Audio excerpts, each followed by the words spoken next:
Hello friends, welcome back to my channel पुण्य व्रत कथाएं। जैसे कि आप जानते ही हैं कि माघ मास चल रहा है और हमने पहले ही 4 अध्याय सुन लिए हैं। आज हम 5वां अध्याय सुनेंगे। यह मास भगवान श्री हरि विष्णु को समर्पित है और इस मास में हम भगवान विष्णु के ही मंत्रों का उच्चारण करते हैं। इस मास में दान, यज्ञ, तप, हवन और स्नान इनकी महत्वता बताई गई है। सबसे ज़्यादा अगर महत्व किसी चीज़ को इस मास में दिया गया है तो वह माघ स्नान को दिया गया है।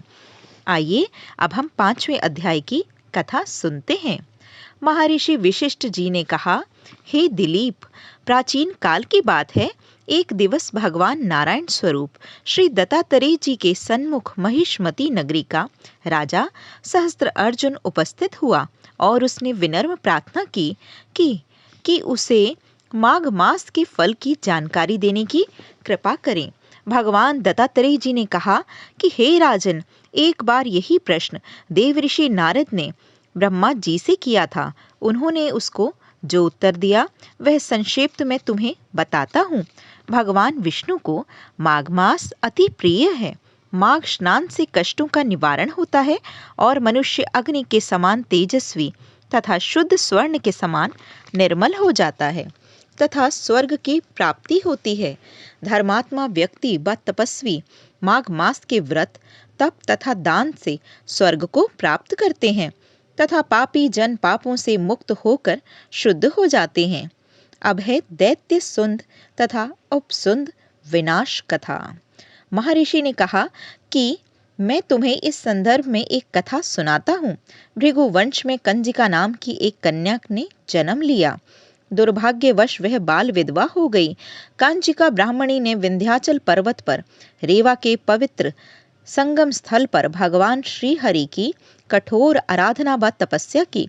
उसने पवित्र नर्मदा के पावन तट पर भी माघ का स्नान किया तथा व्रत व तप किया।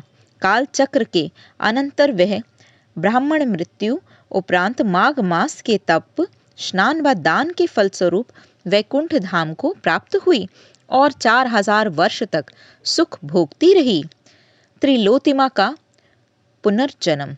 भगवान विष्णु के सुंद तथा उपसुंद 2 महाबली दैत्यों के विनाश के लिए देवी त्रिलोत्मा को अवतरित किया।